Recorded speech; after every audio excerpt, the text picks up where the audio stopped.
जय हिंद, नमस्कार दोस्तों। स्वागत है हमारे यूट्यूब चैनल जीएस से प्रारंभ जीएस विधर्म पर। दोस्तों हम लोग का लूसेंट का सीरीज दोस्तों चल रहा है, जिसमें हम लोग डे बाय डे क्या कर रहे हैं, हर एक सब्जेक्ट पर दोस्तों बात कर रहे हैं। प्रतिदिन दोस्तों हम लोग क्या कर रहे हैं, हर एक सब्जेक्ट का दोस्तों एक चैप्टर को उठा रहे हैं और उसको दोस्तों कंप्लीट कर रहे हैं। और इसके बाद दोस्तों हम टेलीग्राम चैनल पर दोस्तों इससे संबंधित आपको PYQ या MCQ दोस्तों आपको मिल रहा है। उसमें कुछ PYQ क्वेश्चन भी रहते हैं और आपके जो चैप्टर है दोस्तों उससे भी कुछ क्वेश्चन आपको मिलते हैं दोस्तों। तो क्लास को कीजिएगा रेगुलर दोस्तों, ताकि आपको समझ आए कि हमें जो लूसेंट है दोस्तों, लूसेंट सब्जेक्टिव को किस तरह से पढ़ना है। और जो भी आपको एक्स्ट्रा फैक्ट बताएं दोस्तों, तो यहीं पर कहीं आप लिख लीजिएगा, यहाँ यहाँ जितना आपको जगह है वहाँ पर लिख लीजिएगा। इससे क्या होगा कि आप जब भी दोस्तों रिवीजन कीजिएगा तो ये सब चीज़ों पर दोस्तों क्या होगा, आपका ध्यान जाएगा और आसानी से दोस्तों उसको आप समझ सकते हैं। अलग से कॉपी बनाने पर क्या होता है कि उस पर हमारा ध्यान जाता नहीं है। मान लीजिए हम चैप्टर 1 पढ़े पदार्थ के बारे में, तो इससे जो फैक्ट्स और अलग से जो हम लिखवाए हैं, आपको बताएं हैं, वो दोस्तों क्या होता है, वो अलग कॉपी में लिखे रहते हैं, तो उस पर आपका ध्यान जाता नहीं है। लेकिन यहीं पर लिख लीजिएगा तो जब भी इसको दोस्तों रिवीजन कीजिएगा, जब भी पढ़िएगा, तो आपको उस पर फोकस दोस्तों जरूर जाएगा। तो चलिए बिना हम समय गवाए शुरू करते हैं अपना आज का क्लास। आज हम लोग पढ़ेंगे केमिस्ट्री के बारे में। केमिस्ट्री का पहला चैप्टर हमारा क्या है, पदार्थ के बारे में। पदार्थ और उसकी प्रकृति के बारे में दोस्तों हम लोग समझेंगे पूरे अच्छे से, पूरी कहानी के बारे में दोस्तों हम लोग समझते हैं। तो चलिए हम बात करते हैं। सबसे पहले हम लोग बात करते हैं केमिस्ट्री। ये जो केमिस्ट्री है, रसायन विज्ञान दोस्तों, होता क्या है।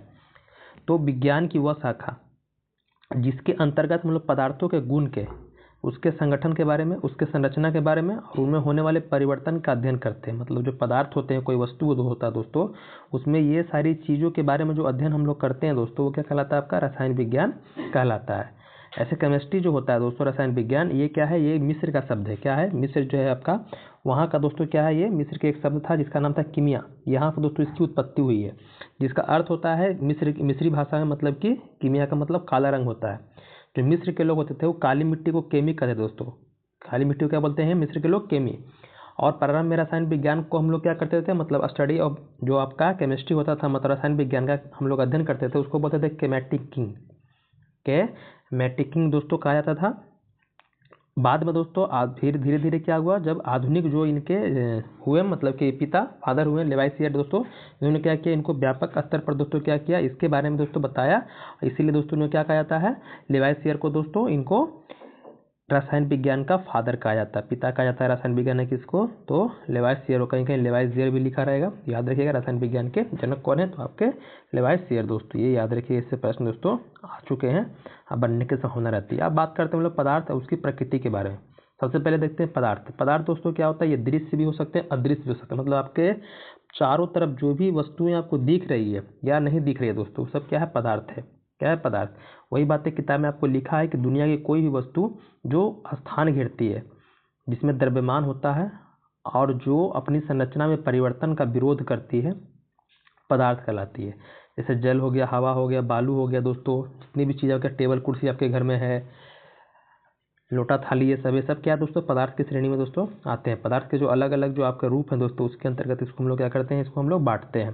तो उम्मीद करते हैं पदार्थ आपको समझ में आ गया होगा। अब प्रारंभ में क्या होता है, प्रारंभ में भारतीय और यूनानी जो मतलब कि संत हुए, महात्मा हुए, जो वही मतलब दोस्तों, ये यहाँ के जो लोग हुए, उनका अनुमान था कि जो प्रकृति की जो सारी वस्तुएं हैं वो 5 तत्वों से मिलकर बने हुए, नहीं बोलते हैं 5 चीज़ों से मिलकर हमारा क्या है, शरीर बना हुआ है। उसी तरह से प्रकृति की जितनी भी चीज़ हैं, वस्तुएं हैं दोस्तों, वो क्या है, 5 चीज़ों से मिलकर बना हुआ है। वो 5 चीज़ कौन है, तो वो 5 चीज़ है आपके क्षितिज, जल, पावक, गगन, समीर दोस्तों। वही धरती, आपका आकाश जो बोलते हैं, धरती, आकाश, आग हो गया, हवा हो गया, पानी हो गया, ये सबसे मिलकर हमारा क्या है, कोई वस्तु दोस्तों बना हुआ, जिस तरह से हमारा शरीर दोस्तों बना हुआ, पंच तत्व जिसको बोलते हैं।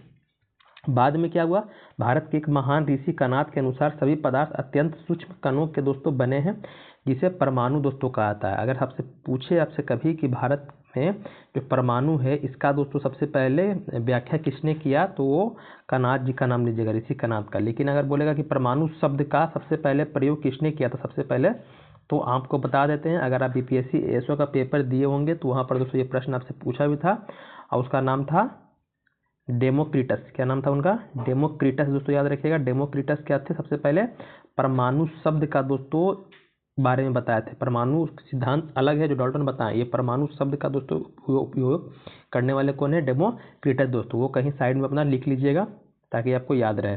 अब आगे आते हैं हम लोग जो पदार्थ का वर्गीकरण, मतलब पदार्थ को कैसे हम लोग बांटते हैं। तो पदार्थ को दोस्तों मुख्य रूप से हम लोग क्या करते हैं, 2 भाग में बांटते हैं। वर्गीकरण करने के लिए, एक भौतिक वर्गीकरण के आधार पर और एक रसायन, मतलब एक भौतिकी वर्गीकरण होता है, एक आपका रासायनिक वर्गीकरण होता है। भौतिकी में क्या होता है, ठोस द्रव गैस, ठोस द्रव गैस अवस्था में।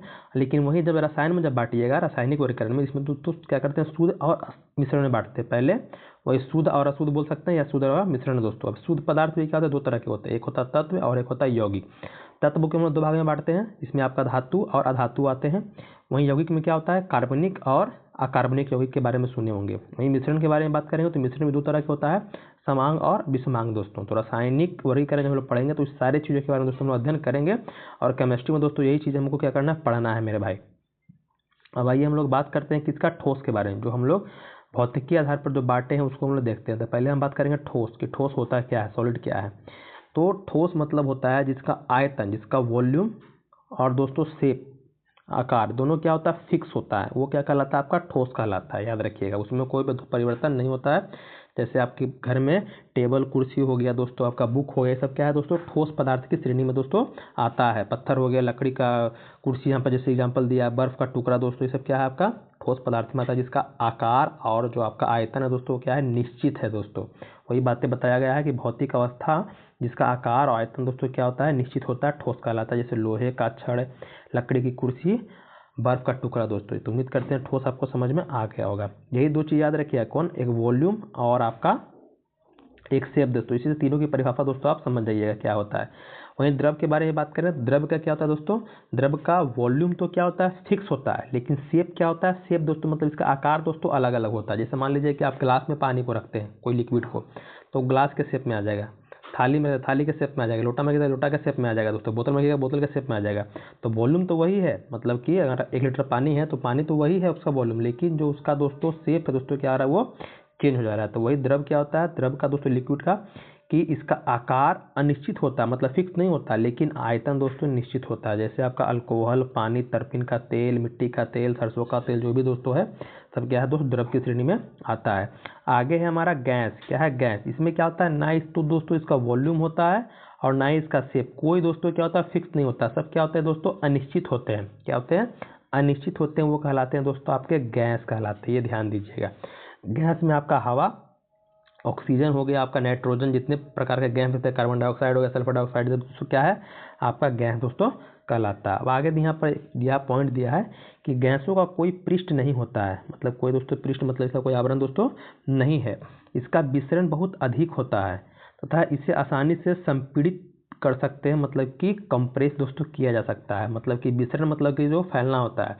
अगर आपसे पूछे कि आपके पास क्या है, ठोस, द्रव, गैस, तीन वस्तुएं हैं, तो उसमें सबसे ज़्यादा फैलेगा कौन, तेजी से कौन फैलेगा दोस्तों, गैस फैलेगा। उसके बाद कौन होगा, द्रव, फिर सबसे कम किसका होगा दोस्तों, तो आपका सॉलिड का होगा दोस्तों। उसी तरह से कंप्रेस मतलब होता है संपीड़ित, मतलब कि किसको आप आसानी से दबा सकते हैं, तो हम गैस को आसानी से दबा सकते हैं। फिर द्रव, फिर सबसे कम दोस्तों क्या होता है, संपीड़न सबसे ज़्यादा किसका होता है, तो आपका सबसे कम अगर बोले दोस्तों आपका किसका होता है, तो आप ठोस का बोलिएगा।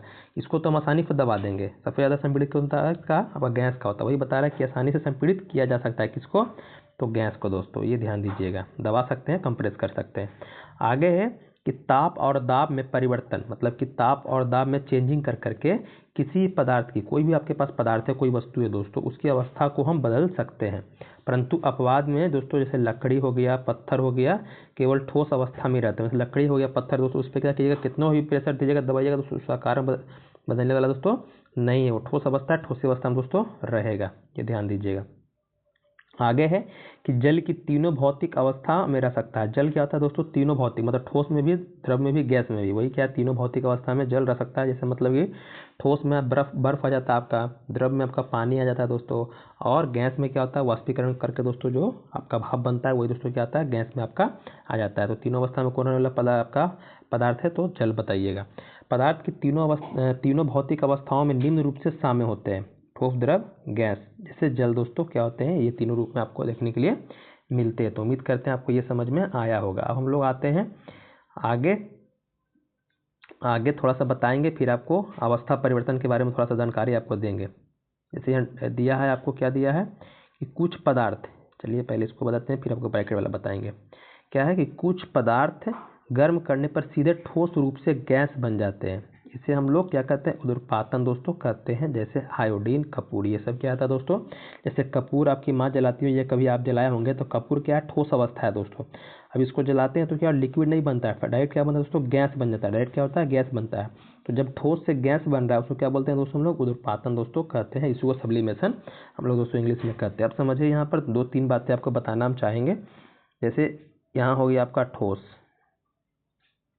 ठोस हो गया। ठोस के बाद दोस्तों आपका हो गया द्रव, ये हो गया आपका द्रव, ये हो गया आपका गैस। अब मान लीजिए कि आपको ठोस से द्रव कर रहे हैं, कोई वस्तु है आपके पास ठोस अवस्था में, उसको द्रव में ला रहे हैं, तो उसको क्या बोलते हैं, जब भी ठोस से कोई वस्तु द्रव में बना तो उसको बोलते हैं पिघलना। क्या बोलते हैं, उसको बोलिएगा पिघलना, पी लेते हैं मतलब पिघलना। और वही जब द्रव से क्या बन रहा है, ठोस बन रहा है, तो क्या उसको बोलिएगा, जमना बोलिएगा। क्या बोलिएगा, जमना।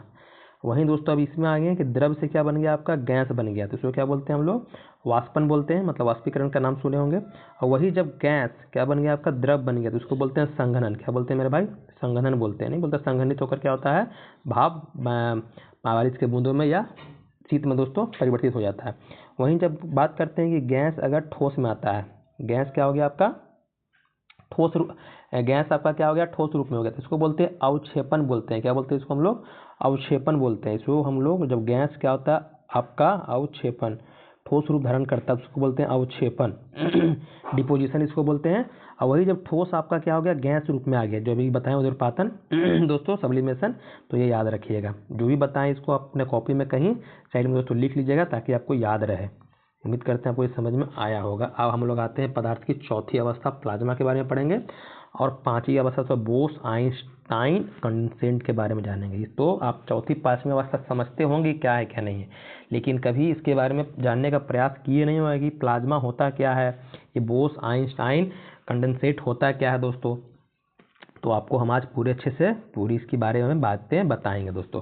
प्लाज्मा क्या होता है, तो प्लाज्मा दोस्तों होता है पदार्थ का जो अत्यधिक गर्म अवस्था होता है। क्या होता है एक दोस्तों, अत्यधिक मतलब कि गर्म अवस्था होता है। जैसे सूर्य देख रहे होंगे, सूर्य चंद्रमा देख रहे होंगे दोस्तों, उसमें क्या होता है, उसमें जो पदार्थ हैं दोस्तों, जो क्या है दोस्तों आपके लिक्विड फॉर्म में है, बहुत अत्यधिक क्या उसका तापमान है दोस्तों, उसी को क्या बोलेंगे लोग, प्लाज्मा कहेंगे। अगर आपसे पूछे कि सूर्य में चंद्रमा में जो पदार्थ हैं दोस्तों वो किस रूप में है, तो वो प्लाज्मा के दोस्तों अवस्था में है, ये आपको याद रखना है। या आपका बिजली का देखते बल्ब होता है, वो क्या होता है देखते हैं, जब ज़्यादा दोस्तों गर्म हो जाता है तो देखते हैं उसमें जो लाइटें मतलब आती हैं वो भी क्या दोस्तों आती हैं, वो भी प्लाज्मा के रूप में, उसको भी आप समझ सकते हैं। तो प्लाज्मा का समझिएगा, मतलब कि जो पदार्थ जो अत्यधिक क्या है दोस्तों, गर्म है, क्या है अत्यधिक गर्म है दोस्तों, उसको क्या कहेंगे हम लोग, प्लाज्मा दोस्तों कहेंगे। उदाहरण के लिए तौर पे बोलेगा तो सूर्य में चंद्रमा में जो पदार्थ हैं दोस्तों क्या है आपके प्लाज्मा रूप में है। वहीं आपसे बोलेगा ये तो गर्म हो गया। वही पांचवा जो अवस्था है बोस आइंस्टाइन कंडेंसेट दोस्तों, ये क्या है, ये अत्यधिक क्या है, ठंडी अवस्था है। ठंडी अवस्था एक सुने होंगे परम शून्य ताप, परम शून्य ताप का दोस्तों नाम सुने होंगे, परम शून्य ताप, ये शून्य लिख देते हैं। शून्य ताप कितना होता है, -273 डिग्री सेल्सियस दोस्तों होता है परम शून्य ताप। इसी को हम लोग क्या बोलते हैं, परम शून्य ताप बोलेंगे। मतलब इससे नीचे किसी भी वस्तु का तापमान दोस्तों नहीं हो सकता, अधिक से अधिक हो सकता है। ये जो आपको प्लाज्मा बताएं हम, प्लाज्मा क्या है 10,000 डिग्री सेल्सियस पे दोस्तों क्या होता है, इस रूप में अवस्था में दोस्तों आता है, ये ध्यान दीजिएगा। और ये जो आपका है ये बोस आइंस्टाइन कंडेंसेट दोस्तों क्या होता है, ये पदार्थ का सबसे जो निम्नतम ताप होता है दोस्तों, मतलब सबसे जो ठंडी अवस्था होती है वो तो परम शून्य ताप होता है। उस अवस्था में दोस्तों क्या होता है, ये दोस्तों रहता है आपका कौन आपका बोस आइंस्टाइन कंडेंसेट, ये ध्यान दीजिएगा। अब इससे होता क्या है, यहाँ पर किस में इस्तेमाल करते हैं, जैसे हम लोग प्लाज्मा तो सर समझ गए कि सूर्य में होता है, ये कहाँ होता है, तो ये दोस्तों सुपर कंप्यूटर का नाम सुने होंगे। सुपर कंप्यूटर में दोस्तों आपका ये बोस आइंस्टाइन कंडेंसेट पदार्थ का दोस्तों इस्तेमाल किया था। इसके अलावा आपका परमाणु घड़ी का नाम सुने होंगे, परमाणु घड़ी दोस्तों, यहाँ पर भी क्या होता है दोस्तों आपका ये बोस आइंस्टाइन कंडेंसेट का दोस्तों इस्तेमाल होता है। तो उम्मीद करते हैं आपको समझ में आ गया होगा। जब भी आपसे पूछे प्लाज्मा, तो सबसे अत्यधिक गर्म जो होता है पदार्थ दोस्तों वो प्लाज्मा के रूप में होता है, और बोस आइंस्टाइन जो सबसे ठंडी अवस्था होती है किसी पदार्थ की दोस्तों, वही परम शून्य ताप की वो होती है बोस आइंस्टाइन कंडेंसेट दोस्तों। तो उम्मीद करते हैं आपको समझ में आ गया होगा। अब हम लोग आते हैं आगे, तत्व के बारे में समझते हैं, तत्व क्या होता है। अब जैसे कि बताएं कि हम लोग भौतिक अवस्था में समझ गए, अब रासायनिक में हम लोग प्रवेश कर रहे हैं। रासायनिक में बता दिए थे आपको कि शुद्ध पदार्थ होते हैं, क्या होते हैं, शुद्ध पदार्थ। अब शुद्ध पदार्थ को हम लोग दो भागों में बांटे थे, तत्व और यौगिक में, तत्व और यौगिक में दोस्तों। तो तत्व के बारे में समझते हैं कि तत्व क्या होता है। तो तत्व वह शुद्ध पदार्थ होता है जिसे किसी भी ज्ञात भौतिक एवं रासायनिक विधियों से ना तो दो या दो से अधिक पदार्थों में विभाजित किया सकता है और ना ही अन्य सरल पदार्थों के योग से बनाया सकता है। मतलब कि तत्व सिंपल समझिए दोस्तों, ये सिंगल होता है। क्या होता है, ये आपका सिंगल होता है। मतलब इसको ना तो आप दो या दो से चीज़ों से मिला के बना सकते हैं और ना ही दोस्तों इसको दो भागों में तोड़ सकते हैं। मतलब जिसको हम तोड़ नहीं सकते वो क्या कहलाएगा, आपका तत्व कहलाएगा। जिससे आपका सोना, चांदी, ऑक्सीजन, ये सब क्या है दोस्तों, तत्व। जो मतलब जो पढ़ते होंगे आवर्त सारणी, उसमें जितने भी आप देख रहे हैं हाइड्रोजन, हीलियम, लिथियम, बेरिलियम दोस्तों, सब क्या है, सब तत्व ही की श्रेणी में दोस्तों आते हैं। उसको हम दो या दो से अधिक भागों में दोस्तों क्या कर सकते हैं, तोड़ नहीं सकते मेरे भाई। तो तत्व आपको समझ में आ गया, ये शुद्ध पदार्थ होता है जिसको हम विभाजित नहीं कर सकते हैं। वहीं आगे बताया कि अभी तक जो आपका पीरियोडिक टेबल है उसमें 118 तत्व दोस्तों ज्ञात है और जिसमें केवल 92 जो प्राकृतिक में पाए जाते हैं। इसमें से केवल जो 92 है वो आपके प्राकृतिक में दोस्तों पाए जाते हैं। और जो खोजा गया जो अंतिम तत्व है दोस्तों वो क्या है, अनुसेप्टियम दोस्तों। इसको भी याद रखिएगा, कुल 118, प्राकृतिक में 92 है और अंतिम क्या है, अनुसेप्टियम दोस्तों क्या है, आपके तत्व है। उसके बाद हम लोग यहाँ पर एक नोट है, इसको भी थोड़ा ध्यान देंगे हम। नोट क्या कहता है, थोड़ा सा इसको हम लोग देखते हैं। भाई एक मिनट, कहाँ गया, हाँ यहाँ।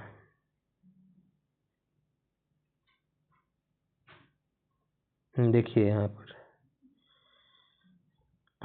ऐसे ही रहा। चलो देखिए यहाँ पर क्या है, जीवित मानव शरीर में, हमारा मानव शरीर है क्या है, जीवित, मतलब जिसमें क्या है, जान है दोस्तों।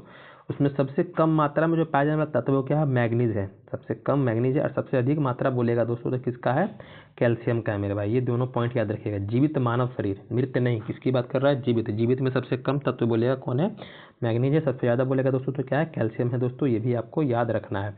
अब आते हैं यौगिक। जिस तरह तत्व को हम लोग देखें कि उसको ना तो दो या दो से अधिक पदार्थों से मिला के बना सकते हैं, ना ही दो भाग में उसको तोड़ सकते हैं। लेकिन यौगिक क्या है दोस्तों, यौगिक शुद्ध पदार्थ है, लेकिन ये क्या होता है, दो या दो से अधिक पदार्थों के निश्चित अनुपात में, मतलब एक क्या होता है, फिक्स दोस्तों रेशियो होता है, उसको मिला करके दोस्तों इसको बनाया जाता है यौगिक को।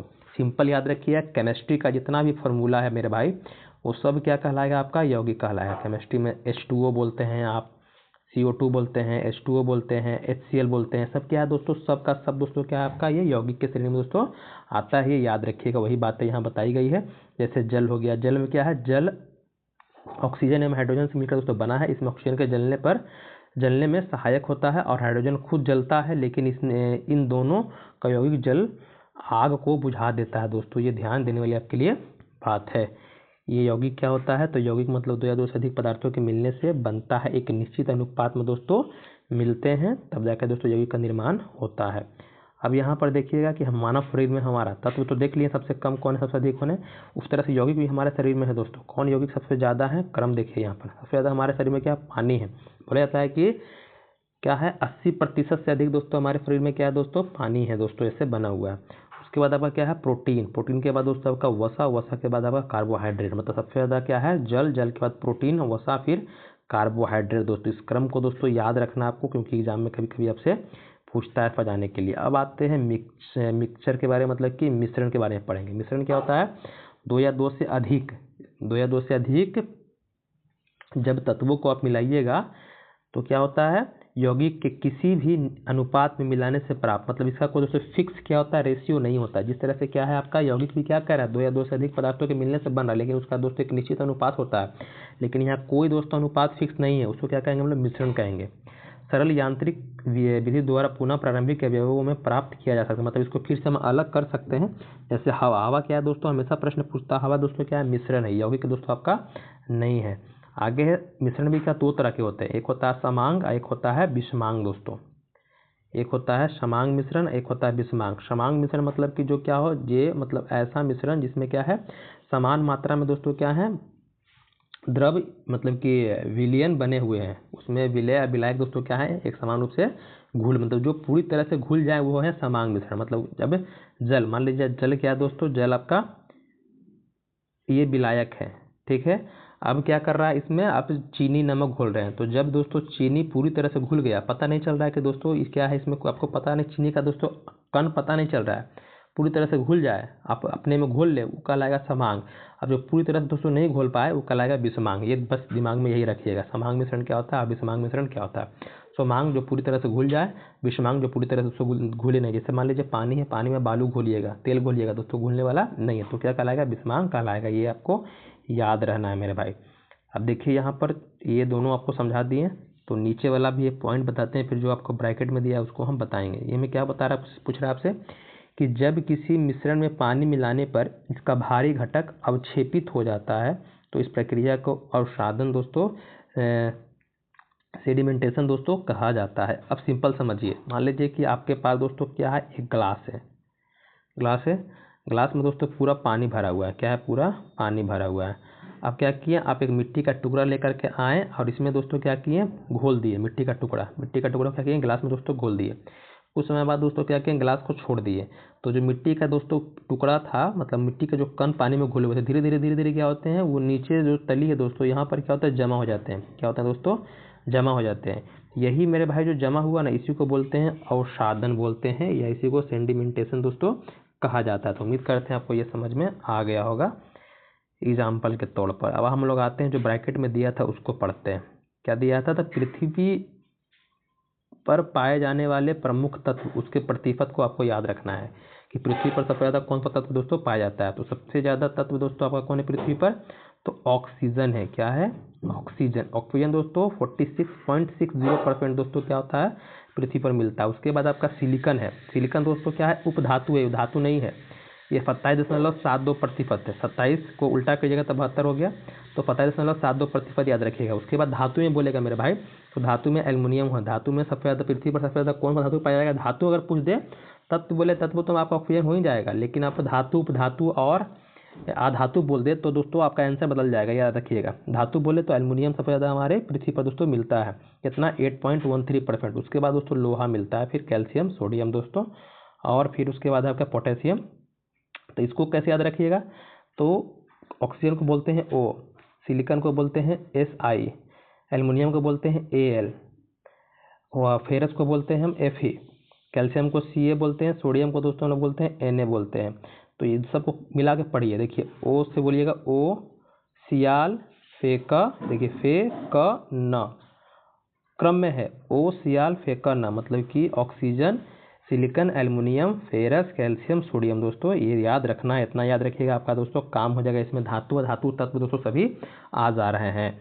तो उसी तरह से पूरा जरूरी नहीं है कि याद रखें, लेकिन ऊपर का जो आपके 5-6 है उसको याद रखना। उसी तरह से दोस्तों हम आएंगे कि आपके नीचे हमारे शरीर में तत्व में कौन औसत मात्रा है जो हमारे शरीर में पाया था। सबसे ज़्यादा दोस्तों हमारे शरीर में ऑक्सीजन दोस्तों है 65%। उसके बाद कार्बन है दोस्तों आपका 18%, हाइड्रोजन है दोस्तों 10%, नाइट्रोजन आपका है 3%, और धातु में बोल देगा, धातु में दोस्तों क्या हो जाएगा आपका कैल्शियम, कितना है 2%। यहीं से आपका दोस्तों प्रश्न पूछता है कि हमारे शरीर में सबसे ज़्यादा कौन सा धातु पाया जाता है, तो कैल्शियम बोलिएगा 2%। तत्व बोलेगा दोस्तों, तत्व सिर्फ बोले या धातु बोले तो आपका ऑक्सीजन हो जाएगा, क्योंकि ऑक्सीजन दोस्तों क्या है आपका अधातु है और तत्व की श्रेणी में आता है। लेकिन वहीं जब बोल दे आपको पर्सनली बोल दे आपसे कि कौन सा धातु हमारे बॉडी में सबसे ज़्यादा पाया जाता है, तो आपका आंसर बदल जाएगा मेरे भाई। बोलना है आपको कैल्शियम बोलना है मेरे भाई, ये याद रखिएगा। तो क्या है सबसे ज़्यादा आपका, सबसे ज़्यादा ऑक्सीजन, कार्बन, हाइड्रोजन, नाइट्रोजन, चारों गैस है, फिर आपका कैल्शियम है दोस्तों, ये आपको याद रखना है। लोहा हमारे बॉडी में दोस्तों बहुत कम होता है, 0.004% होता है। सबसे ज़्यादा क्या होता है, कैल्शियम ही होता है। तो उम्मीद करते हैं ये वाला आपको पेज समझ में आ गया होगा। जो भी आपको फैक्ट बताएं उसको लिख लीजिएगा आपके ये बुक में ही। अब आते हैं हम लोग मिश्रण, जो हम लोग पढ़े थे मिश्रण को अलग अलग करने की विधियाँ होती है, उसको हम लोग क्या करेंगे समझेंगे। देखिए पहला क्या है, रवाकरण, जिसको बोलते हैं क्रिस्टलाइजेशन। दोस्तों ये क्या होता है, इससे बहुत लंबा चौड़ा कहानी लेता है, उसको हम पढ़ा के सुना देते हैं आपको, लेकिन समझाएंगे अपने तरीके से। ये क्या बोलता है कि इस विधि द्वारा, मतलब रवाकरण विधि द्वारा, अकार्बनिक, जो मतलब जिसमें कार्बन नहीं है दोस्तों, ठोस मिश्रण को अलग किया जाता है। इस विधि में अशुद्ध ठोस मिश्रण को उचित विलायक के साथ गर्म किया जाता है और गर्म अवस्था में ही कीप द्वारा छान लिया जाता है। छानने के बाद विलयन को कम ताप पर धीरे धीरे ठंडा किया जाता है और ठंडा होने पर शुद्ध पदार्थ क्रिस्टल के रूप में विलयन से पृथक हो जाते हैं। जैसे शर्करा और नमक के मिश्रण को दोस्तों इथाइल अल्कोहल में 348 केल्विन ताप पर गर्म करके इस विधि द्वारा अलग किया जाता है। मतलब कि इसमें क्या है बता रहा है आपको कि मान लीजिए कोई आपका पास क्या है, एक मिश्रण है दोस्तों। मिश्रण को क्या करना है, मिश्रण को पहले आप गर्म कीजिए। क्या कीजिए, गर्म कीजिए। वहीं बता रहा है ना आपको, मिला कर क्या कीजिए, गर्म किया जाता है। गर्म अवस्था में मतलब जब गर्म हो गया तो गर्म अवस्था में जो कीप होता है, कीप से क्या कीजिए, उसको छान के अलग कर लीजिए। और छानने के बाद विलयन को कम ताप पर, जो विलयन आपके पास है उसका टेम्परेचर कम करके दोस्तों क्या कीजिए, धीरे धीरे उसको क्या कीजिए, धीरे धीरे किसी चीज़ को जमाइएगा ना तो क्या होता है, क्रिस्टल के रूप में आता है। जैसे मान लीजिए कि आप बर्फ़ जमाते हैं तो बर्फ़ दो कंडीशन में जमाइएगा। एक बर्फ़ ऐसा जमाना है आपको जो क्या है दोस्तों, धीरे धीरे प्रोसेस हो, धीरे धीरे प्रोसेस हो तो दोस्तों क्रिस्टल का रूप ले लेता है। लेकिन वही जब दोस्तों आप मतलब कि अचानक पे दोस्तों चाह रहे हैं कि एकाएक बर्फ़ जम जाए, मतलब कि मान लीजिए कि आपको बर्फ़ जमने में 5 मिनट लग रहा है, 5 मिनट लग रहा है बर्फ़ जमने में, आप चाह रहे हैं कि 5 मिनट नहीं 5 सेकंड में हो जाए। तो जब 5 सेकंड में जो बर्फ़ जमेगा ना मेरे भाई, तो क्या होगा, ये कांच का रूप ले लेता है। मतलब कांच की तरह बिल्कुल पारदर्शी बन जाता है ये। कोई बर्फ़ देखते होंगे ना, बिल्कुल एकदम क्या होता है, एकदम पारदर्शी होता है, एकदम आर पार दिखता है। और कोई बर्फ़ दोस्तों दिखा होता है अपारदर्शी के रूप में काम करता है। तो जो अपारदर्शी के रूप में काम कर रहा है वो धीरे धीरे क्या दोस्तों हुआ है, और वो क्रिस्टल के रूप में बन गया, मतलब वो क्रिस्टल बन गया। लेकिन जो अचानक दोस्तों, मतलब अचानक जिसको क्या किया, ठंडा करके दोस्तों बर्फ़ जमाए, वो क्या होता है, कांच के रूप में दोस्तों क्या होता है, वो बन जाता है। तो इसी तरह से बोल रहा है यहाँ पर कि क्या करना है, यहाँ पर धीरे धीरे ठंडा करना है आपको। और ठंडा होने पर शुद्ध पदार्थ क्रिस्टल के रूप में विलयन से दोस्तों क्या होता है, पृथक हो जाता है। इसमें रूप में आप किसको अलग कर सकते हैं, जैसे शर्करा आपको दिया और नमक, मतलब नमक और चीनी को अलग करना है दोस्तों विलयन से, तो आप रवाकरण विधि का इस्तेमाल करके अलग कर सकते हैं। आगे है आसवन विधि। क्या है ये, आसवन विधि दोस्तों। तो आसवन को समझेंगे हम लोग। आसवन क्या है, तो आसवन में बोल रहा है कि जब दो द्रवों के क्वथनांकों में अंतर अधिक हो, द्रव का क्वथनांक मतलब, क्वथनांक का मतलब होता है खोलने की जो उसकी क्षमता है दोस्तों, उबालने की जो क्षमता है वो, तो द्रव के दोनों का क्वथनांक में अंतर हो। देखते हैं कोई द्रव दोस्तों कम तापमान में उबलना शुरू होता है, कोई अधिक तापमान में उबलता है, तो वो क्या होता है, वही अंतर के बारे में बात किया है। तो इस मिश्रण को आसवन विधि से पृथक करते हैं। यह द्रवों के मिश्रण को अलग करने की विधि है। इसमें प्रथम में क्या होता है, वाष्पीकरण होता है, फिर दूसरे में क्या होता है, संघनन होता है। समझिए सिंपल, आपके पास बताएं कि एक क्या है, मिश्रण है, मान लीजिए कि जल है, जल में और कुछ एक चीज़ मिला हुआ है। अब क्या किए, मान लीजिए कि वही मिट्टी का हम बता दिए थे, क्या बताए थे, मिट्टी का बताए थे। मिट्टी का या गंदा पानी आपके पास है, क्या है आपका, मान लीजिए आपके पास गंदा पानी है, कोई गंदा पानी। अब इस गंदे पानी को क्या करना है दोस्तों, आपको शुद्ध करना है। गंदे पानी को दोस्तों क्या करना है, आपको शुद्ध करना है। तो क्या करेंगे, तो इसको दोस्तों हम आसवन विधि के माध्यम से शुद्ध कर सकते हैं। कैसे, तो पहले दोस्तों इसको हम क्या करेंगे, गर्म करेंगे। गर्म करने से क्या होगा दोस्तों, ये जो पानी है दोस्तों भाप बन के दोस्तों क्या हो जाएगा, वो वाष्पीकरण हो जाएगा। जब ये दोस्तों भाप बन करके वाष्पीकृत हो गया, अब वो जो वाष्प जो बना दोस्तों, उसको क्या कर सकते हैं, वो संघनित हो गया, मतलब वाष्प बन गया। अब क्या करेंगे, उसको संघनन विधि को दोस्तों क्या करेंगे, हम उसको दोस्तों भाप को फिर से हम पानी के रूप में दोस्तों उसको बदल सकते हैं। तो वो जो पानी आपका जो आएगा ना मेरे भाई, वो गंदा पानी नहीं है, क्या आएगा, वो शुद्ध पानी है। क्या आएगा आपका, वो शुद्ध पानी मेरे भाई आएगा। ये ध्यान दीजिएगा। तो आसवन विधि समझ गए, इसमें दो प्रक्रिया होती है, पहले वाष्पित कीजिए, फिर संघनित करके फिर से द्रव अवस्था में उसको ले आइए। तो ये क्या आपका आसवन विधि है। आगे हमारा क्या है आपका उदरपातन, मतलब सब्लिमेशन। इसके बारे में बता दिए कि कोई ठोस है, क्या है, ठोस है, डायरेक्ट क्या बन जा रहा है दोस्तों, ये गैस बन जा रहा है। ठोस से डायरेक्ट गैस, तो क्या बोलेंगे, मतलब उदरपातन दोस्तों बोलेंगे। ये ध्यान दीजिएगा। तो इसमें कौन कौन सा आता है, एग्जाम्पल ही पूछेगा आपसे। एग्जाम्पल में कपूर आएगा, नेफ्थलीन आएगा, अमोनियम क्लोराइड आएगा, एंथ्रासिन दोस्तों आएगा। ये याद रखिएगा। नेफ्थलीन मतलब वो जो व्हाइट गोली नहीं होता आपकी माँ कपड़ों के बीच में रखती होंगी, वो दोस्तों वही है। आगे है कि कुछ उदपादित पदार्थ कौन है, कपूर, आयोडीन, गंधक, गंधक मतलब सल्फर की बात हो रहा है, नौसादार, एंथ्रासीन, बेंजोइक अम्ल, नेफ्थलीन, आयोडोफॉर्म दोस्तों, ये सब क्या है आपके कुछ मतलब कि सब्लिमेशन के दोस्तों पदार्थ हैं। आगे हम लोग बात करते हैं आंशिक आसवन के बारे में। किसके बारे में बात करेंगे, आंशिक आसवन। तो इस विधि में वैसे मिश्रित द्रवों को अलग करते हैं जिनके क्वथनांकों में अंतर बहुत कम है। देखिए वहाँ पर अंतर बहुत अधिक था, और जब अंतर बहुत कम होगा तो क्या करेंगे, यहाँ पर हम आंशिक आसवन, आसवन विधि से जो होता है पेट्रोल का जो पेट्रोलियम होता है तो उसको हम शुद्धिकरण करते हैं दोस्तों। मतलब शुद्ध करने की जो आपसे पूछे कि पेट्रोल को शुद्धिकरण कैसे किया जाता है, तो बताइएगा आंशिक जो आसवन होता है उसी से। अगर आंशिक आसवन दिया है तो ये ध्यान दीजिएगा। आसवन अब आपको अब एक बताएं साधारण आसवन, ये हो गया आंशिक आसवन। एक बताएंगे आपको भाप आसवन दोस्तों। तो खनिज तेल में कच्चे तेल से शुद्ध डीजल, पेट्रोल, मिट्टी का तेल, कोलतार आदि इस विधि द्वारा अलग किया जाता है। मतलब कि सभी के दोस्तों क्या होते हैं, शुद्धिकरण के लिए तापमान दोस्तों क्या होते हैं, अलग अलग होते हैं। मतलब कि पेट्रोलियम से ही दोस्तों क्या होता है, ये जो पेट्रोलियम है आपका, पेट्रोलियम से ही दोस्तों जितने भी आपके पदार्थ नाम बताएं आपको, कौन कौन बताया आपको बताएं हम, डीजल, पेट्रोल, मिट्टी तेल, कोल तार, दोस्तों सब आपका पेट्रोलियम से ही बनता है। तो उसका दोस्तों तापमान क्या होता है, अलग अलग होता है। तो उसको प्राप्त करने के लिए दोस्तों आंशिक आसवन का दोस्तों इस्तेमाल किया जाता है। ये आपको ध्यान रखना है मेरे भाई, ये दिमाग में रखिएगा, भूलिएगा इसको नहीं कि आंशिक आसवन क्या होता है। आगे है वर्ण लेखन। वर्ण लेखन मतलब इसको बोलते हैं क्रोमेटोग्राफी दोस्तों। इसमें सबसे पहले याद रखिएगा, इससे दोस्तों हम लोग रंगों को अलग करते हैं, रंगों को दोस्तों अलग किया जाता है। मान लीजिए कि कोई भी आपके पास रंग है, एक एग्जाम्पल के तौर पर आपको देते हैं, मान लीजिए आपके पास काला रंग है। अब काला रंग को क्या किए दोस्तों हम एक किसी भी पेपर पर उसको डाल करके और क्या कि इसको जल में डाल दिए तो थोड़ी देर बाद क्या होता है, ये काला रंग होता है ना मेरे भाई, धीरे धीरे क्या होता है, अलग अलग रंगों में दोस्तों विभक्त होना शुरू हो जाता है। तो वही उसी से क्या करते हैं हम लोग, ये वही मतलब जो प्रक्रिया जो है इसे जो अलग करने की, वो क्या कहलाती है, वर्ण लेखन कहलाती है, क्रोमेटोग्राफी। जैसे क्लोरोफिल होता है पेड़ पौधे में दोस्तों, वो इसी क्रोमेटोग्राफी के माध्यम से पता करते हैं दोस्तों। यह विधि इस तथ्य पर आधारित है कि किसी मिश्रण के विभिन्न घटकों का अवशोषण क्षमता भिन्न भिन्न होती है। तब सोखने की जो होता है क्षमता, वो किसी अधिशोषक पदार्थ में विभिन्न दूरियों पर अवशोषित होते हैं। इस प्रकार के वे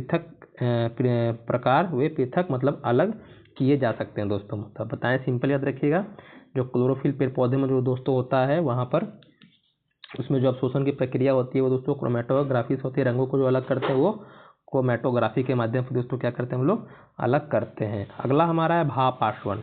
अब ये भाप आसवन देखिए, अभी 3 तरह का आसवन बताएं, एक साधारण आसवन बता दिए, वाष्पीकरण और संघनन। दूसरा बताएं आपको आंशिक आसवन, जिसमें पेट्रोलियम से दोस्तों अलग अलग पदार्थ निकालते हैं, पेट्रोल, डीजल आपका, कोलतार आपका ये सब निकालते हैं। उसी तरह से होता है आपका भाप आसवन। भाप आसवन से क्या होता है मेरे भाई, तो इससे में क्या होता है कि इसमें गर्म कीजिएगा कोई पदार्थ को, इसमें क्या होता है, जैसे मान लीजिए कि आपको बोले ना कि आपको सुगंधित पदार्थ मतलब इत्र बनाना है, क्या करना है, इत्र बनाना है। तो इत्र बनाने के लिए क्या करते हैं, मान लीजिए कोई पदार्थ को गर्म करते हैं, तो इत्र बनाने में मान लीजिए फूल को या जिस चीज़ से बन रहा है उसको गर्म कीजिएगा दोस्तों, तो वो क्या होता है, खराब होने का दोस्तों क्या होता है, डर रहता है, मतलब कि समस्या रहती है। तो उसको खराब हमको नहीं होना, फिर भी दोस्तों क्या करना है, हम उसको अच्छे से बनाना है।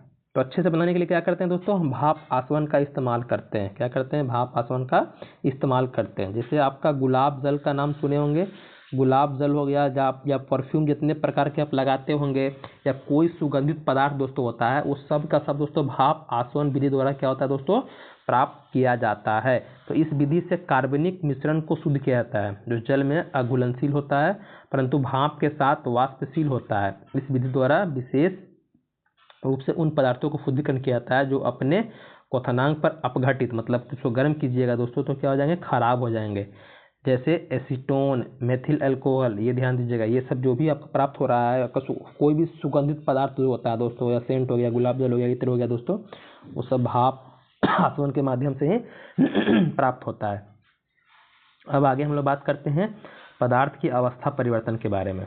पदार्थ की अवस्था परिवर्तन मतलब कि कैसे कैसे चेंजिंग होता है आपके पदार्थ में, उसके बारे में। जैसे द्रव्यनांक मतलब होता है मेल्टिंग पॉइंट, मतलब कोई भी पदार्थ होता है वो जिस ताप पर दोस्तों क्या होता है, मतलब कोई पदार्थ हम गर्म करते हैं तो गर्म करने पर जिस ताप पर दोस्तों क्या होता है वो द्रव अवस्था में दोस्तों आता है, उसको क्या कहेंगे हम लोग, उस पदार्थ का उसको द्रव्यनांक कहते हैं। देखिए लिखा है, गर्म करने पर जब ठोस पदार्थ द्रव अवस्था में परिवर्तित होता है तो उसे अधिकांश में यह परिवर्तन एक विशेष दाब पर तथा एक नियत ताप पर दोस्तों होता है। दाब और ताप दोस्तों क्या होता है, उसका नियत मतलब कि कांस्टेंट दोस्तों रहता है। यह नियत ताप वस्तु का मेल्टिंग पॉइंट मतलब द्रव्यनांक दोस्तों कहलाता है। जब तक पदार्थ गलता ठोस का आखिरी कण तक, जो कोई ठोस पदार्थ आपका पाया जब तक उसका आखिरी कण दोस्तों तक नहीं गलता है रहता है, तब तक ताप दोस्तों क्या होता है, स्थिर रहता है। यह यदि विशेष दाब नियत रहे, मतलब कि दाब और ताप दोस्तों नियत रहेगा तब दोस्तों क्या होती है, कोई ठोस पदार्थ द्रवावस्था में दोस्तों आता है। सिंपल द्रव्यनांक अगर आपसे पूछे तो कोई ठोस का दोस्तों द्रव में बदलना द्रव्यनांक कहलाता है। हिमांक मतलब वही जमना हो गया, हिमांक क्या हो गया दोस्तों, जमना हो गया। तो किसी विशेष दाब पर दोस्तों वह नियत ताप पर कोई द्रव जब जमता है तो उसको हिमांक कहते हैं। हिमांक मतलब जमना होता है, द्रव्यनांक मतलब दोस्तों गलना होता है। बस इतना दिमाग में रखिएगा। ये सामान्यतः पदार्थ का द्रव्यनांक एवं हिमांक का मान दोस्तों बराबर होता है। वो कौन है आपका?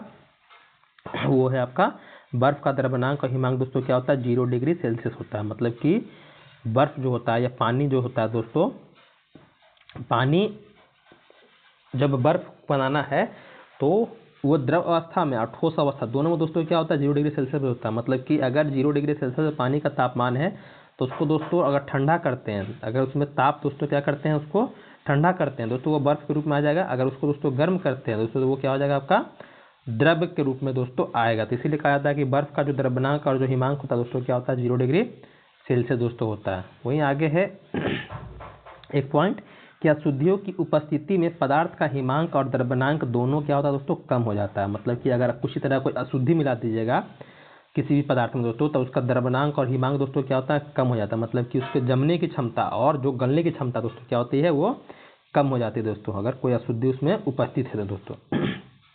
आगे हम लोग आते हैं, द्रव्यनांक पर जो दाब होता है उसका क्या इफेक्ट पड़ता है उसको हम समझते हैं। तो यहाँ बहुत अच्छे से समझिएगा, कुछ इससे प्रश्न दोस्तों बनता है, इस पर ध्यान बच्चे देते नहीं है। बोल रहा है कि उन पदार्थों के द्रव्यनांक दाब बढ़ाने पर बढ़ जाते हैं जिनका आयतन गलने पर दोस्तों बढ़ जाता है। मतलब कि कोई पदार्थ हो जिसको हम गलाएं, गलाने पर दोस्तों उसका आयतन अगर बढ़ जा रहा है दोस्तों तो क्या होगा? उसका द्रव्यनांक पर दोस्तों बढ़ जाएगा। दाब बढ़ाएं, दाब बढ़ाने पर आयतन क्या हो गया? आयतन दोस्तों बढ़ गया तो उसका द्रव्यनांक भी बढ़ जाएगा। ये ध्यान दीजिएगा। मतलब कि द्रव्यनांक बढ़ा तो दोस्तों आयतन बढ़ा। इस कौन से तत्व इसमें पदार्थ आएंगे? तो मोम हो गया, तांबा हो गया, सोना हो गया, चांदी हो गया, ये सब दोस्तों जो आते हैं आपके, सब कौन है किस में आएंगे आपके? तो दोस्तों आपके इसी के एग्जाम्पल आएंगे। द्रव्यनांक मतलब इसके क्या होते हैं? जब इसको गलाइएगा तो गलाने पर इस जो पदार्थ का नाम बताएं दोस्तों, इसका क्या होता है? आयतन दोस्तों बढ़ता है। ये ध्यान दीजिएगा। उन पदार्थों के द्रव्यनांक दाब बढ़ाने पर घट जाते हैं। मतलब कि द्रव्यनांक दाब बढ़ाने पर घट जाते हैं जिनके आयतन गलने पर दोस्तों घट जाते हैं। द्रव्यनांक दाब बढ़ाएं तो क्या हो गया दोस्तों? उसका आयतन दोस्तों घट गया। ऐसा कौन है? तो आपका बर्फ। अगर मान लीजिए आपके पास पानी है पानी दोस्तों क्या होता है? आपका बर्फ बनता है तो इसका दोस्तों क्या होता है? वॉल्यूम दोस्तों बढ़ जाता है। लेकिन जब यही बर्फ दोस्तों पानी बनता है तो दोस्तों से क्या होता है? वॉल्यूम दोस्तों घट जाता है। ये ध्यान दीजिए। तो वही बात यहाँ बता रहा है आपसे कि द्रव्यनांक दाब बढ़ाने पर घट जाता है जिनके आयतन गलने पर दोस्तों घट जाते हैं। तो कौन से पदार्थ हैं? तो बर्फ हो गया, आपका ढलवा लोहा दोस्तों हो गया। इसका क्या होता है दोस्तों? आयतन कम हो जाता है गलने पर। ये ध्यान दीजिएगा। तो एग्जाम्पल आपसे ये पूछेगा ही पूछेगा, इसके दिमाग में रखे रहिएगा। आगे हमारा है गलने तथा जमने में आयतन में परिवर्तन। मतलब कोई चीज़ जब गलता है और जमता है तो उसके आयतन में क्या परिवर्तन होता है उसको हम समझते हैं। तो क्रिस्टलीय पदार्थों में से अधिकांश पदार्थ गलने पर आयतन में बढ़ जाते हैं। ऐसी दशा में ठोस अपने ही गले हुए द्रव में डूब जाता है। मतलब कि कुछ ऐसे पदार्थ होते हैं, जैसे मान लीजिए कि ये आपको बताएं कि जैसे लोहा है, कोई लोहा का दोस्तों आपके पास क्या है? ठोस रूप में है। अब इस लोहे को दोस्तों क्या कीजिए? गला दीजिएगा। तो ये ठोस रूप के लोहा को दोस्तों जब इसमें डालिएगा मेरे भाई तो ये डूब जाएगा। मतलब इसमें क्या चल जाएगा दोस्तों? डूब जाएगा। तो उसी के बारे में दोस्तों इसे बात बताया रहा है।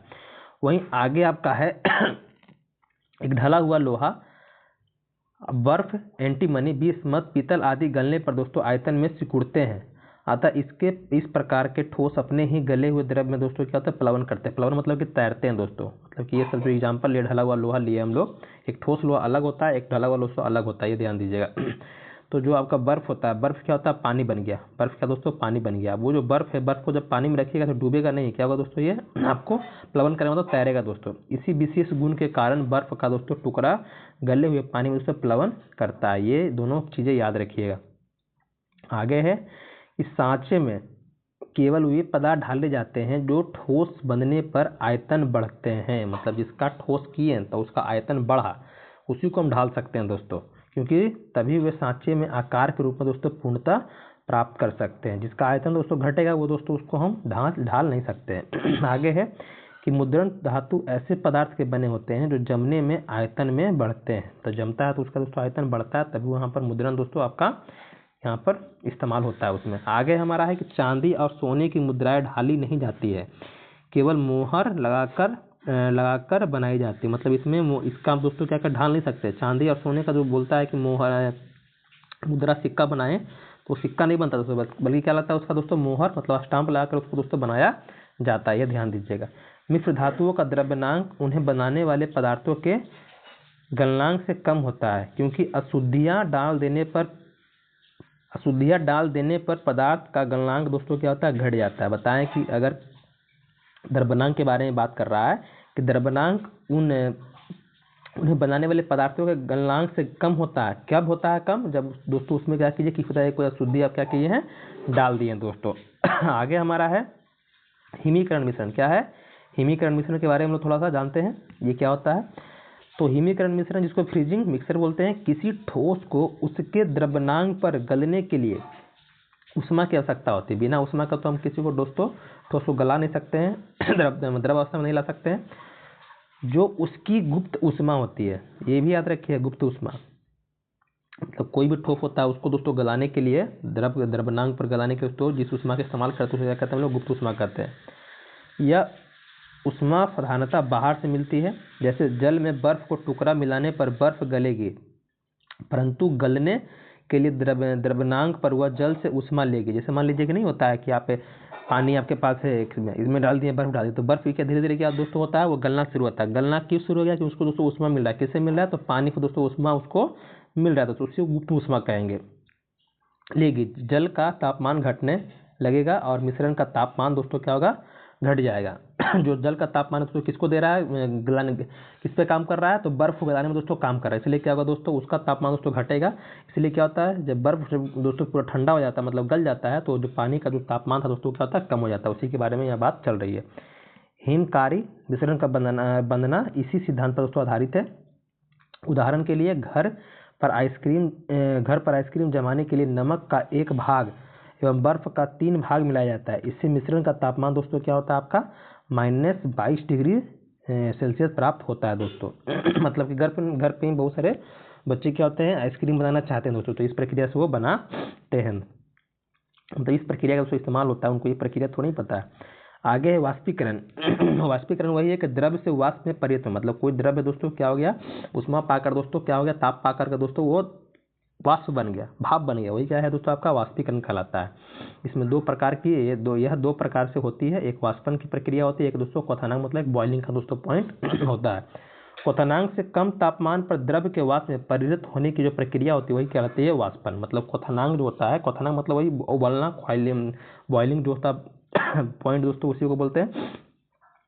आगे है हमारा वाष्पन की प्रक्रिया किस पर निर्भर करती है, कौन कौन से ऐसे कारक है जिस पर निर्भर करेगा। तो क्वथनांक का कम होना, तो क्वथनांक अगर दोस्तों जितना कम होगा वाष्पन की प्रक्रिया उतनी ही तेज होगी। द्रव का ताप, तो द्रव का ताप अधिक होने पर वाष्पन अधिक होगा, जाहिर सी बात है, टेम्परेचर मायने रखता है यहाँ पर। क्षेत्रफल भी मायने रखता है। जैसे मान लीजिए कि आप एक गिलास में पानी रखें तो बहुत कम तेजी से दोस्तों क्या होगा, वाष्पीकृत होगा। वही एक थाली में रख दीजिएगा पानी, तो क्या होगा, तेजी से दोस्तों क्या होगा, इसका क्षेत्रफल बढ़ गया तो तेजी से दोस्तों क्या होगा, वाष्पीकृत हो जाएगा। द्रव के पृष्ठ पर वायु बदलने पर वाष्पन तेज होता होगा। अब देखिए, जब मान लीजिए हवा नहीं चल रही है तो मान लीजिए कपड़ा सुखाया आपने, टांगे कपड़ा को दोस्तों सूखने के लिए, तो जब हवा नहीं चल रही होती दोस्तों तो क्या होता है, कपड़ा सूखने में आपको समय लगता है। लेकिन वही जब हवा चलती है दोस्तों तो क्या होता है, कपड़ा जो पानी है, पानी को दोस्तों वाष्पीकृत कर देता है दोस्तों। तो वही वाष्पन की गति क्या तेज होती है। द्रव के पृष्ठ पर वायु दाब जितना कम होगा, वाष्पन की क्रिया भी दोस्तों क्या होगी, उतना तेज होगी। मतलब कि प्रेशर अगर कम होता है दोस्तों वायु का, तो वाष्पन की क्रिया दोस्तों तेज होती है और कपड़ा आपका आसानी से जल्दी सूख जाता है। आगे हमारा है द्रव के पृष्ठ पर वाष्पन दाब जितना बढ़ता जाएगा वाष्पन की दर उतनी ही घटती जाएगी। मतलब कि आपका ये प्रेशर अगर बढ़ता है तो वाष्पन कम हो जाएगा, प्रेशर घटेगा तो दोस्तों वाष्पन तेजी से होगा। दोनों याद रखिए, दोनों एक दूसरे के अपोजिट होते हैं। आगे हमारा है क्वथनांक। क्वथनांक बहुत छोटा सा पॉइंट, इसको याद रखिएगा। क्वथनांक क्या है, तो दाब किसी, जिसको बोलते हैं बॉइलिंग पॉइंट, तो दाब के किसी दिए हुए नियत मान के लिए नियत ताप जिस पर कोई द्रव उबलकर, मतलब उबलना, द्रव अवस्था से वाष्प की अवस्था में परिणत हो जाए वह नियत ताप द्रव का क्वथनांक कहलाता है। सिंपल समझिएगा, कोई आपके पास द्रव है, द्रव क्या हो गया दोस्तों, लिक्विड है, इसको गर्म किया, गर्म करने के बाद दोस्तों क्या हो गया, भाप बन गया, मतलब कि ये उड़ गया दोस्तों, वही कहलाता है आपका क्वथनांक कहलाता है। अब इसमें दो बात याद रखिएगा कि दाब बढ़ाने पर द्रव का क्वथनांक बढ़ता है और दाब घटाने पर द्रव का क्वथनांक दोस्तों क्या होता है, घट जाता है। मतलब बढ़ाइएगा तो बढ़ेगा, घटाइएगा तो घटेगा। और कोई भी घुलनशील अशुद्धि मिलाने पर दोस्तों द्रव का क्वथनांक दोस्तों बढ़ जाता है। जैसे मान लीजिए कि आप क्या कर रहे हैं, सुबह सुबह चाय बना रहे हैं, तो पानी दिए खोलने के लिए, अब उसी में क्या कर दीजिएगा, डाल दीजिएगा चपत्ती। मतलब क्या मिल गया, मान लीजिए एक तरह से अशुद्धि मिल गया, तो क्या होगा, तेजी से दोस्तों खोलना शुरू करता है दोस्तों। तो वही बता रहा है कि घुलनशील अशुद्धियाँ मिलाने पर दोस्तों क्या द्रव का क्वथनांक दोस्तों बढ़ जाता है। मतलब खोलने की क्षमता दोस्तों क्या होती है, बढ़ जाती है। अब कुछ दोस्तों यहाँ पर क्या है, द्रव है जिसे क्वथनांक दिया है आपको। तो जल का क्वथनांक आपको पता है कितना डिग्री पे खोलता है जल, तो 100 डिग्री सेल्सियस पे दोस्तों। उसी तरह से इथेनॉल है 78.3 डिग्री सेल्सियस पे, क्लोरोफॉर्म दोस्तों 62 डिग्री सेल्सियस पे आपका है, एसीटोन आपका 46 डिग्री सेल्सियस पे। कुछ पॉइंट इसको आप याद रखिएगा, ये तो आपको याद होगा, बस इसको थोड़ा देख लीजिएगा, याद हो जाएगा आपको। तो इस तरह दोस्तों हमारा केमिस्ट्री का भी दोस्तों एक चैप्टर खत्म हो गया। बाकी ये सूचना आपके लिए हम हमेशा डेली बता रहे हैं कि आपके भाई बंधु जो हैं दोस्तों, जो लूसेंट का बुक खरीदे हैं और पढ़ना शुरू नहीं किए हैं, लेकिन पढ़ भी रहे हैं तो रट्टा मार रहे हैं, तो उनको दोस्तों इसके बारे में परिचय दीजिए, उनको बताइए कैसे पढ़ना है। इसका दोस्तों MCQ भी देंगे, साथ साथ उसके PYQ उसमें शामिल दोस्तों रहते हैं। जो भी बिहार सरकार के अंतर्गत बिहार पुलिस का, बिहार दरोगा का, बिहार एग्जाम हुआ है, उस पर दोस्तों हम रिलेटेड क्वेश्चन देते हैं, जो आपको हम टेलीग्राम पर दोस्तों उसका PDF भी भेज दिए हैं। तो इसका कि रिवीजन के लिए बता दिए, क्विज बनाना आपके लिए अति आवश्यक है, बना लीजिएगा। क्वेश्चन हम डाल देते हैं, तो वहाँ से जो भी आपको समय मिला बना लीजिएगा। बाकी दोस्तों ये वीडियो क्लास कैसा लग रहा है, कोई समस्या है दोस्तों तो हमें कमेंट जरूर कीजिएगा। और आपके कोई भाई बंधु या मेरे भाई स्टडी ग्रुप आपका है तो वहाँ पर शेयर भी कर दीजिएगा। अगर चैनल पर दोस्तों पहली बार आए हैं तो सब्सक्राइब दोस्तों कर दीजिएगा। कोई भी दोस्तों छोटी मोटी या बड़ी समस्या है दोस्तों तो हमें कमेंट जरूर कीजिएगा। वीडियो दोस्तों पसंद आ रहा है तो वीडियो को दोस्तों लाइक जरूर कीजिएगा। बाकी तैयारी जैसे कर रहे हैं दोस्तों उसी तरफ लगातार करते रहिए। कोई समस्या है दोस्तों तो हमें समस्या से हमें रूबरू मतलब हमसे दोस्तों साझा कीजिए, क्या समस्या है दोस्तों उसका निदान करने का हम प्रयास करेंगे। बाकी तैयारी अच्छे से कीजिएगा, मन लगा दोस्तों पढ़िएगा। धन्यवाद।